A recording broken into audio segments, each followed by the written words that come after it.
Hello, I'm Guillermo Pierres. I'm a professor of medicine at Emory University School of Medicine in Atlanta, Georgia. And I'm the president-elect of the American Diabetes Association. Today, I have the pleasure to discuss with you a 21st century challenge that is prevention of diabetes. The agenda for today's lecture includes global prevalence and projections of diabetes and pre-diabetes, recommendation for screening and diagnosis.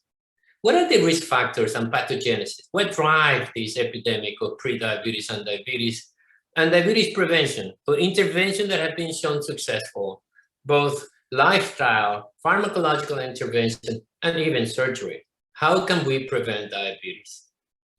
This slide is taken from the Diabetes Atlas 9th edition, 2019. And they report a number of 463 million.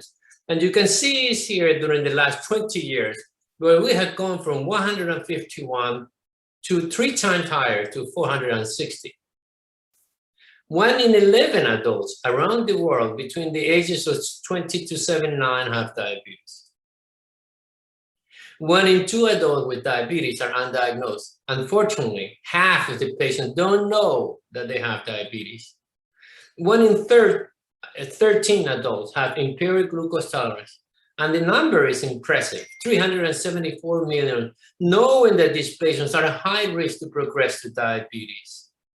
3 in 4, so 79% of people with diabetes, unfortunately, come from low and middle income countries, and that produces a tremendous burden in their healthcare. 10% of the global health expenditure spent on diabetes care. In the United States, it's $1 in $7 that we spend on diabetes care. And this is some information that I got from the IDF Atlas 9th edition. The country with the largest number of patients with diabetes is China, and India, with more than 75 million, is number 2. 1 in 6 people with diabetes in the world come from India. In this atlas, the projection is that it's going to increase to 134 million in the next 25 years.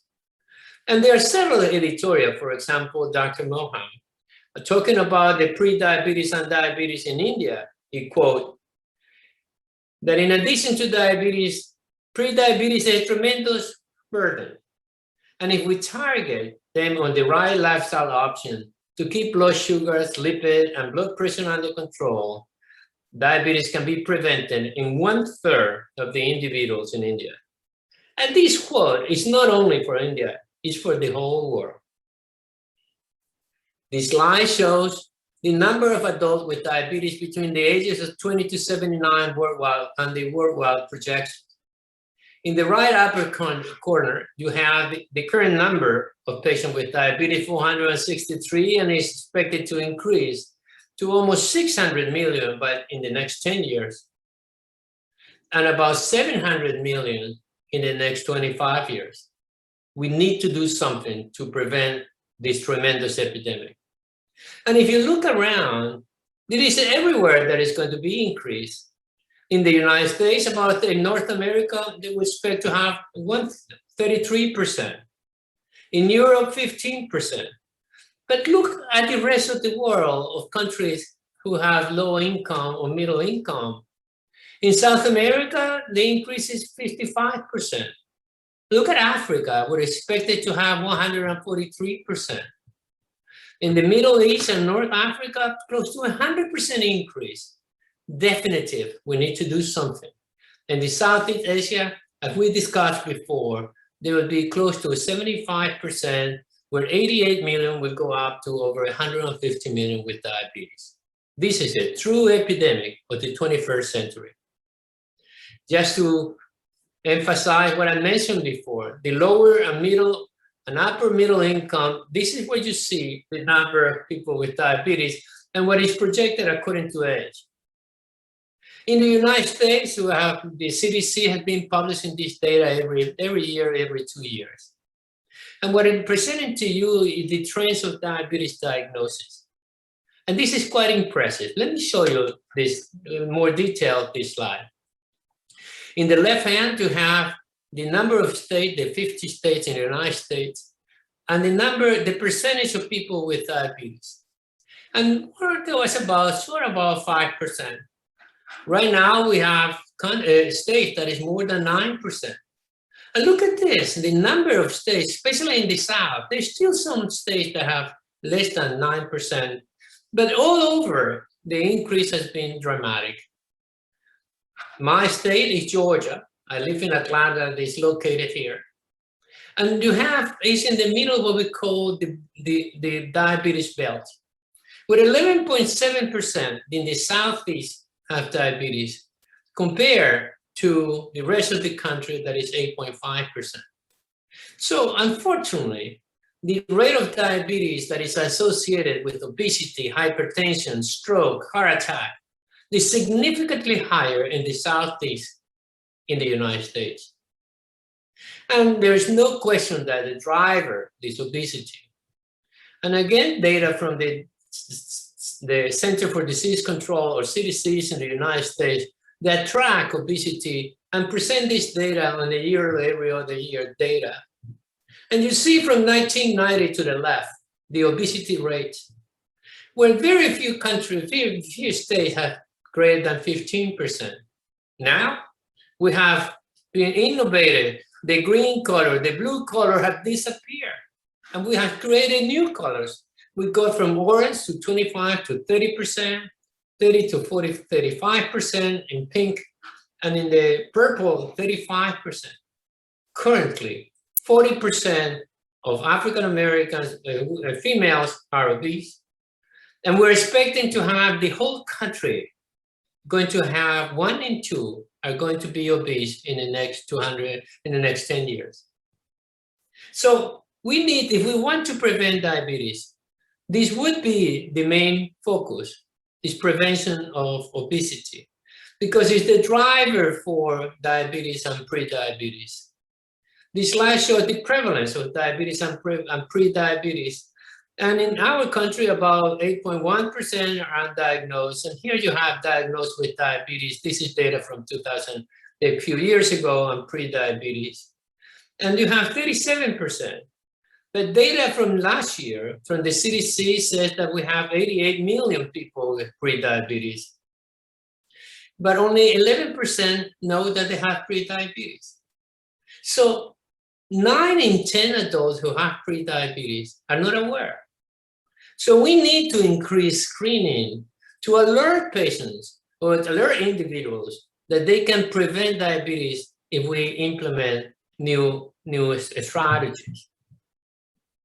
The other thing that is important when you read this epidemiological data is how do you diagnose diabetes? If you use hemoglobin A1C for the diagnosis of pre-diabetes between 5.7 to 6.4, I will see in the next slide, you have about 34% of the population. But if you combine plasma glucose and A1C, it's 10.5%.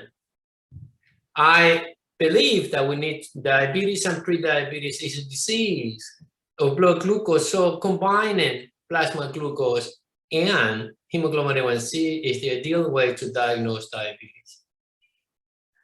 So pre-diabetes is defined by the International World Association and by the American Diabetes Association in 2 ways.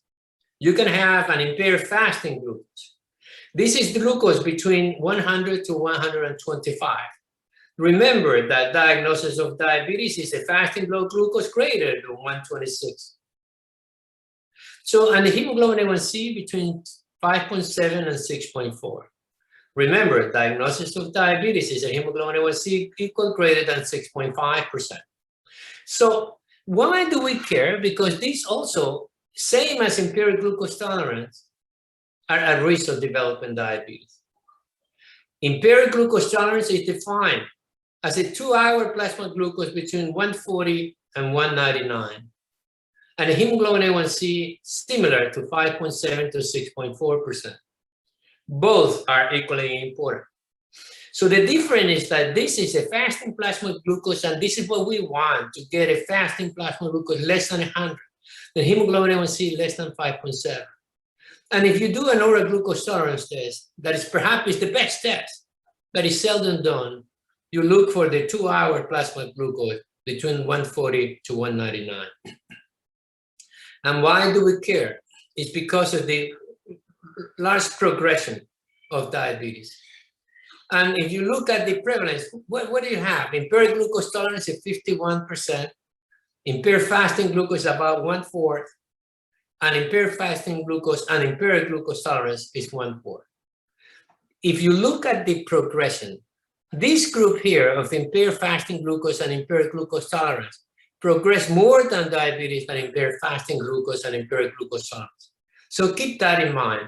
If you have a patient with a glucose between 100 to 125 and the 2 hours or a glucose tolerance test between 140 and 199, this is the higher risk of patients who will progress to diabetes. When you talk about risk factors, there's no question there are two factors that are quite important. One is your body weight, and the other is your physical activity.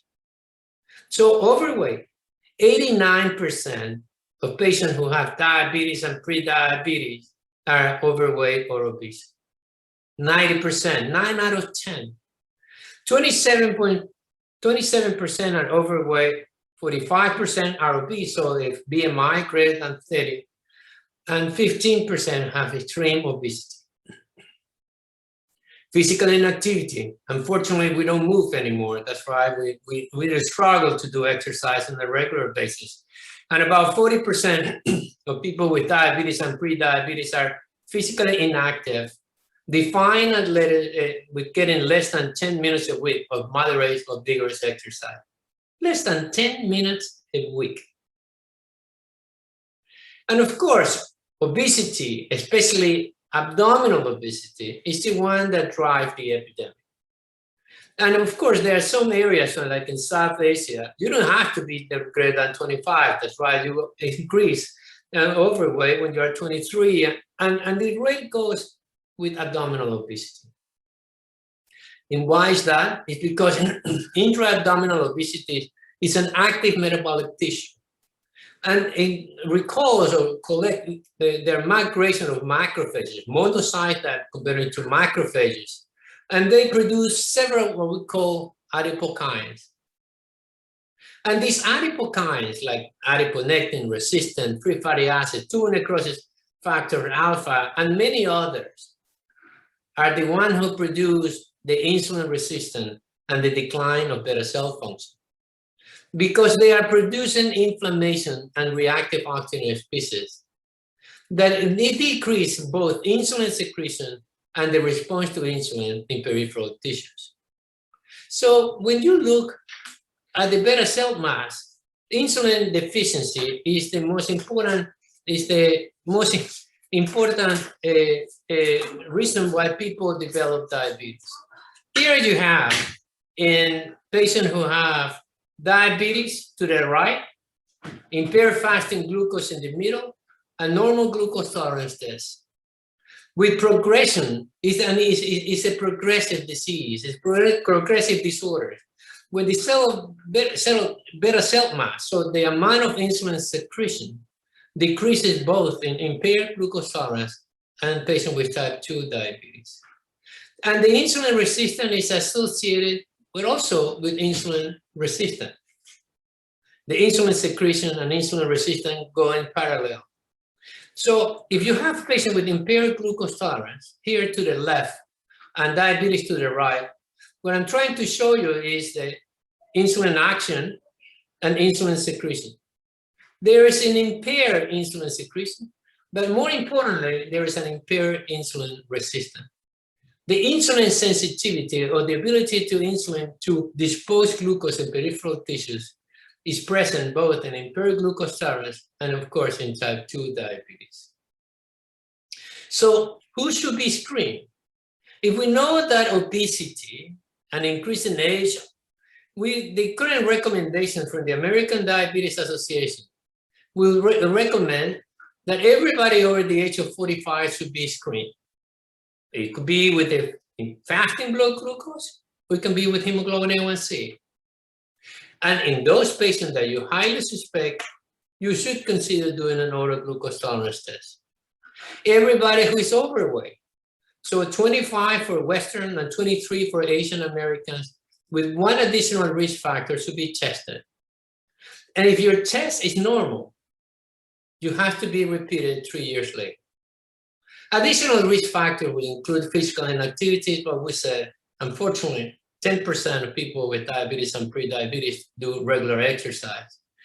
Subjects with first-degree relative of diabetes. Minorities populations.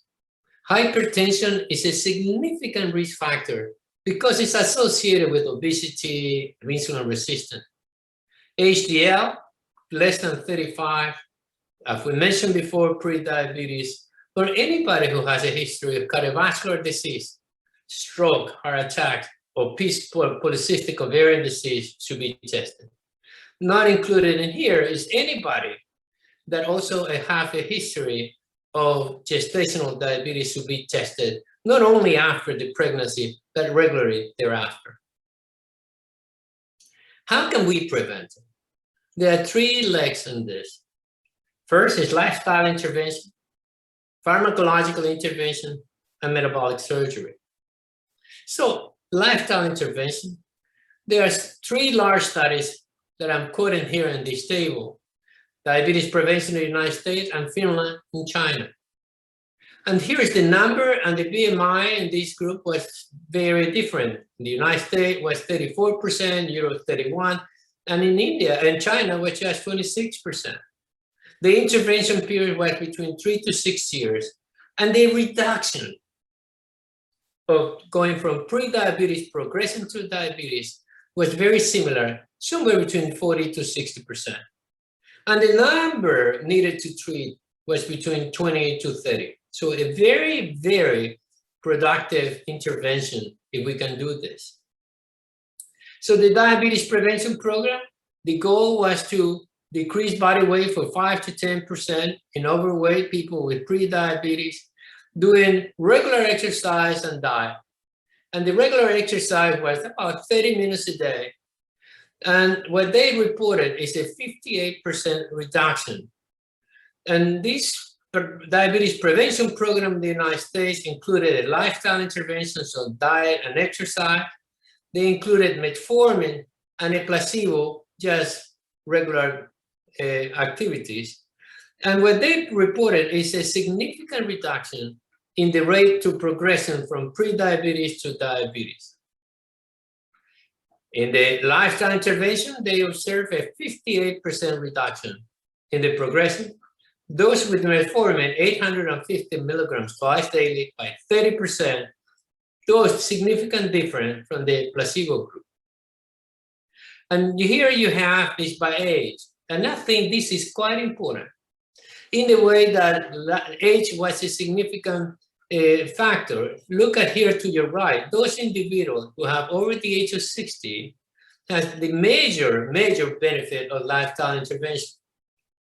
Likely, you're not going to be able, you have to be in good shape to be able to do regular exercise, that's right. So this is a selection. So for a patient over the age of 60, lifestyle intervention should be a prime.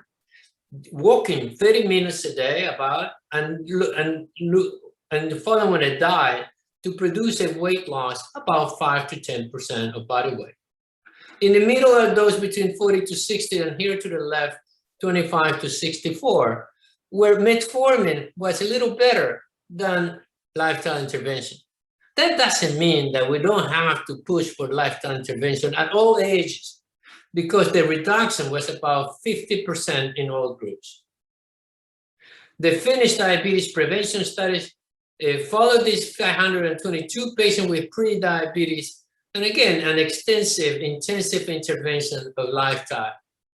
And they reported a similar reduction in the prevention going from pre-diabetes to diabetes over 4 years of about 58%. And the Chinese prevention studies, similar, 65%. And they started with a lower BMI. So lifestyle have been shown to be extremely important. And here you have the long-term intervention, 23 years incidence of type 2 diabetes. So the benefit persists. There is a legacy effect. And how much weight do you need to lose to prevent diabetes? Well, ideal 10% of body weight, but it's hard to achieve. But if you look at these slides, you don't really need to do this. Every pound counts, every kilo counts. And if you lose 5 kilos, the rate of diabetes is decreased by half. And if you lose 10 kilos, it's gone. If you more than 10 kilos, the new data would suggest you even have diabetes remission. Of course, you're going to have pre-diabetes remission if you lose more than 5 to 10%. So these are being, intensive, prospective, randomized controlled studies with a lot of resources. But what happened when you translate this type of intervention to the communities? And the Center for Disease Control in the United States is pushing for this National Diabetes Prevention Program that have a minimum of 16 sessions during the first 6 months. They meet every week. During the second month, they have monthly sessions. And after a year, you maintain sessions to push for lifestyle intervention, diet and exercise.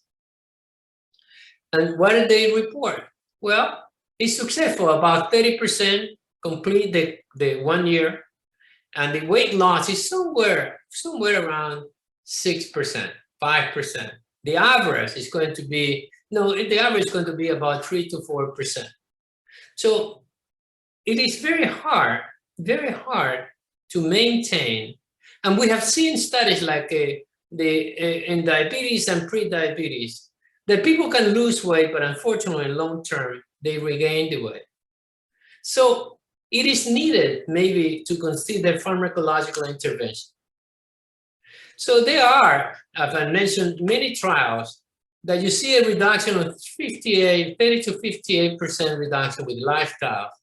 But medication have been shown every medicine for diabetes treatment works, except sulfonylureas, except insulin secretagogues. But of course, the problem is, when do you intervene with pharmacological intervention? This is what we'll discuss in the next couple of minutes. So the impact of lifestyle is great, but unfortunately, not everybody can lose weight. So here you go for metformin and 2.8 in the diabetes prevention program. There is a reduction of 31%. But here it is. Look at the middle is metformin, 850 milligrams twice a day. Was very effective, especially in the younger individuals. But you have to consider the side effects. The India Diabetes Prevention Program compared, as you know, different groups. One group was just control, the other was lifestyle intervention, the other was metformin, and the other the combination of lifestyle and metformin. And what they report is that both metformin and lifestyle intervention were quite effective compared to control in this group. They showed a reduction of 29% progression from pre-diabetes to diabetes with lifestyle, and a similar group with metformin and the combination of lifestyle and metformin. So what do we recommend to our patients? Is that we start with lifestyle intervention, but if that's not going to be effective, or you see that the glucose level is going up, or the hemoglobin A1C go from 5.7 to 6.1, well, consider metformin therapy. There's also some consideration from other agents like acarbose. We don't use much this in the United States due to gastrointestinal adverse events, but they show that they have good diabetes prevention. TZDs, rosiglitazone, it's not in the market anymore, but they reported in DREAM studies as 60%. And if you know these agents work same like pioglitazone with ACT now, they have even now a 70% reduction. But these agents have significant adverse events, like increased risk of fractures, increased body weight, edema, and worsening heart failure in some individuals. So can you really use these agents for prevention of diabetes? Likely, I will have to think twice because of the benefit and con of adverse events of these agents. What about liraglutide? It's an expensive medicine, but a higher dose was shown to be very effective. Diabetes prevention, like shown here in blue, is liraglutide versus placebo, because it produces a significant amount of weight loss.